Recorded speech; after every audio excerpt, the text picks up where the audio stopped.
Nostradamus says in his century 196, a man will be charged with destruction of temples and sects altered by fantasy.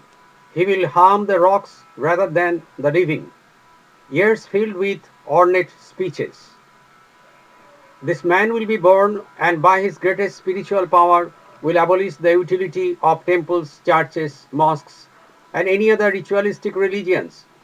The establishment of a concept of God within the human body, as was mentioned by the Vedic rishis many thousand years ago, will be revived centering this man. And this will be the new universal religion, which is oneness as we are witnessing in our life through this man named Jivan Krishna or Diamond.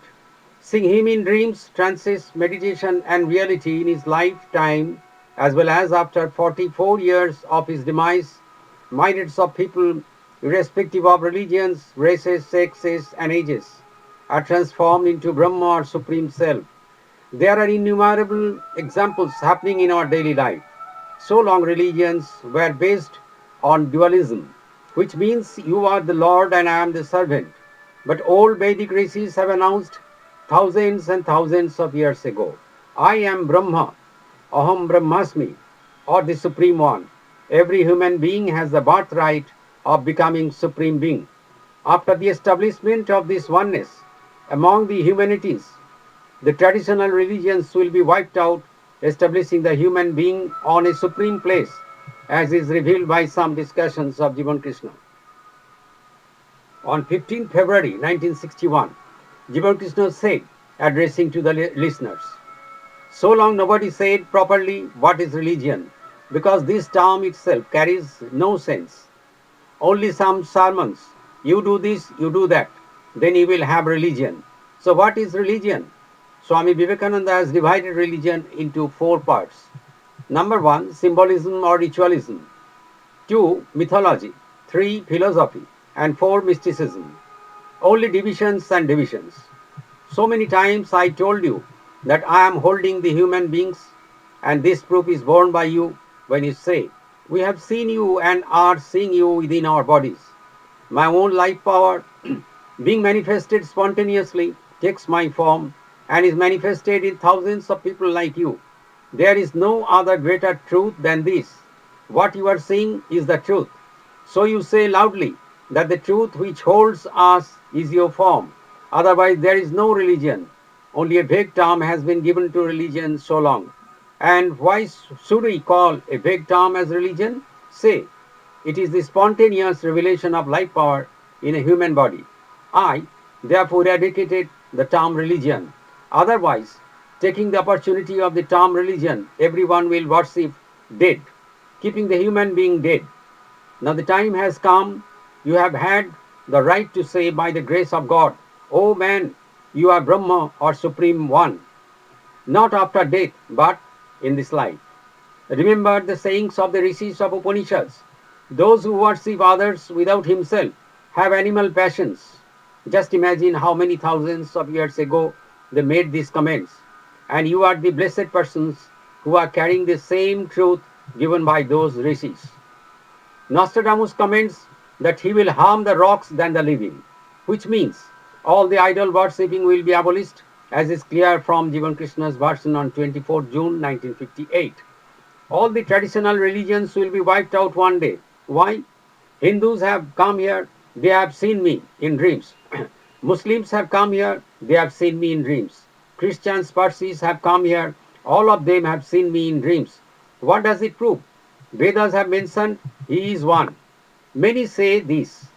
So I am one, but at the same time have become many. Now what we are seeing? Many have become one.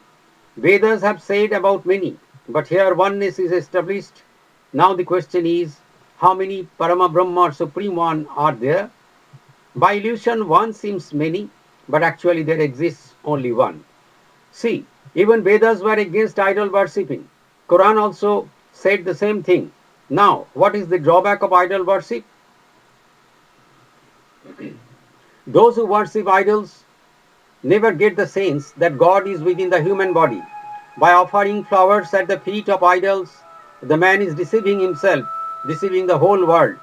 Flowers symbolize brain cells, those who can sprout them to godhood. In true to sense, they offer flowers to the feet of God within themselves. See my life. Being born in Hindu family, I could never offer any flower at the feet of Sri Ramakrishna. I have never read any Hindu religious books except Gospel of Sri Ramakrishna. Though I was a voracious reader of histories, novels, and dramas in English, and extensively read European literatures, I was a reading man. I know 10,000 years history. Seeing these Upanishads in the self, don't think that I have read this throughout my life. Why these books are here? In Ashtavakra Samhita, it is said that after completion of austerity, those books should be corroborated.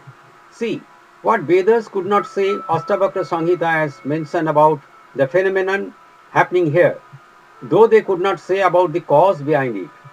Lastly, I should quote from Swami Vivekananda a few lines. In his complete works, the ideal of a universal religion, he mentioned, so far it is all right theoretically, but is there any way of practically working out this harmony in religions? We find that this recognition that all the various views of religion are true has been very old. Hundreds of attempts have been made in India, in Alexandria, in Europe, in China, in Japan, in Tibet, and lastly in America to formulate a harmonious religious creed, to make all religions come together in love. They have all failed because they did not adopt any practical plan.